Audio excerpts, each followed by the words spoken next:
the Democrats are, at least officially, kind of without a leader right now. A minute ago, we had Harris. At one point, we had Biden. Not so much anymore. And so the fight is on for people to figure out who it's going to be. And obviously there are a lot of individuals jockeying for that position. Now, we're not gonna have like a vote as a party as to who the leader is, but behind the scenes, they're all maneuvering to seem like that person, the next person to pick up the torch.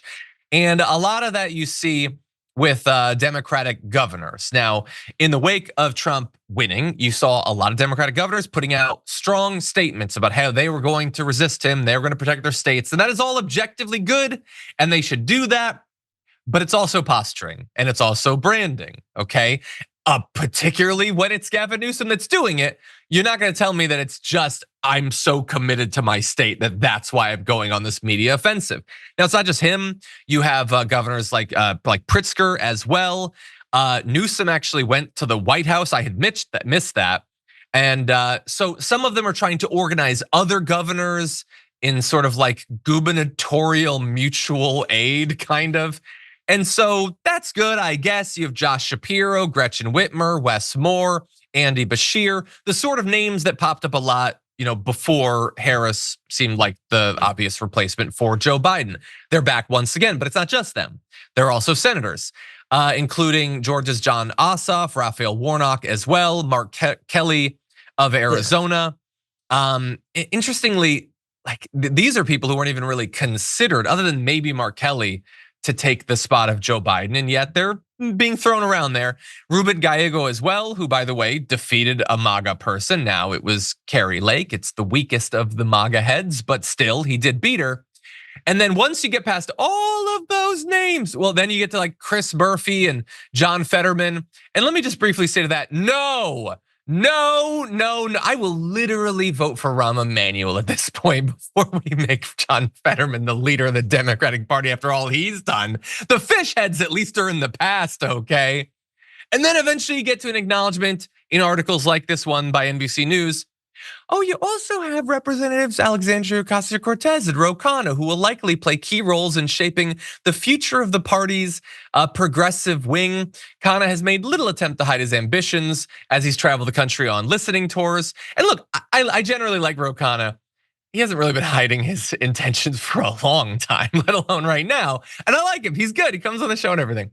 But then also, so why are they down at the bottom, Francesca? Why is it that we have to go through literally every governor in the country before we get to like an AOC? And I think this is a quote from Josh Shapiro. The way NBC News writes it is super weird, but they say in a normal world, AOC should be lifted up by Gen Z, but the generation had a rightward turn in 2024. And I don't think that says at all what they think it says. First of all, Gen Z women are like the most progressive group ever measured. Theoretically, I feel like they might like AOC. And the Gen Z men who turned rightward, when you ask them, as AOC did, why they turned to Trump, many of them said, I like Trump. Oh, and also, I like you. I like you and I like Bernie. That's been a thing. If anyone is gonna win over Gen Z males, it's going to be someone with populist economic policies, which some of those governors have, but AOC definitely has it.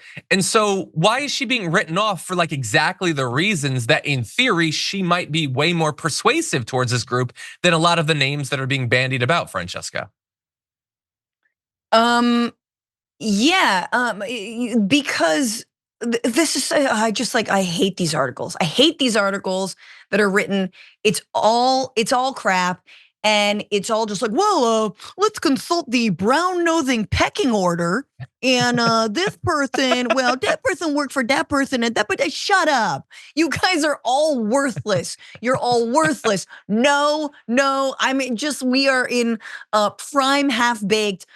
F you, you're cool. F you, I'm out. Like that is where we're at. That is where so many of us are at, okay? We're not ready to talk about this.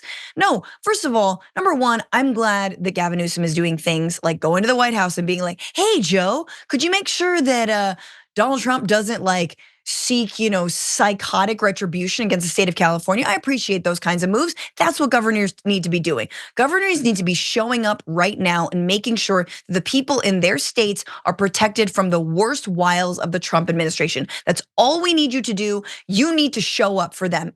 And we need you to get stuff done in your own effing state. Here's a name I didn't see in this entire list, someone who actually did do a lot for his state, and that's the governor of Minnesota, Tim Walz, okay? What about Tim? What about Tim Unleashed from the Kamala campaign, which is ultimately a cart attached to the Biden campaign? Do you understand what I'm saying? Look, and first of all, I would love. It is interesting that he's not on the list. He has so much to show for an actual populist progressive agenda that has expanded human rights for all Minnesotans,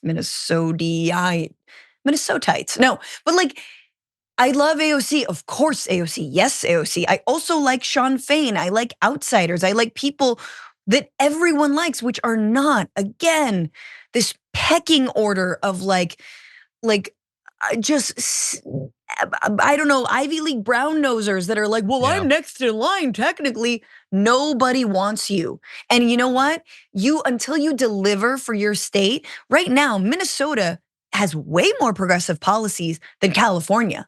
Okay, Gavin Newsom has consistently stepped in the way of progressive policies in this state surrounding rent control, surrounding regulation of big tech, obviously surrounding things like harm reduction, which would greatly help many people who are addicts in this state, help them get assistance and be safe, right? Yeah. Like he consistently stands in the way. So, nah, Yeah.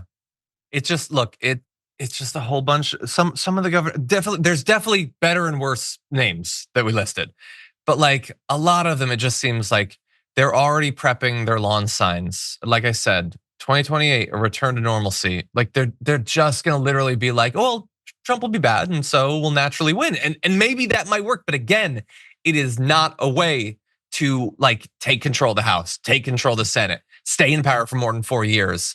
And I see the initial moving already, and I hate it.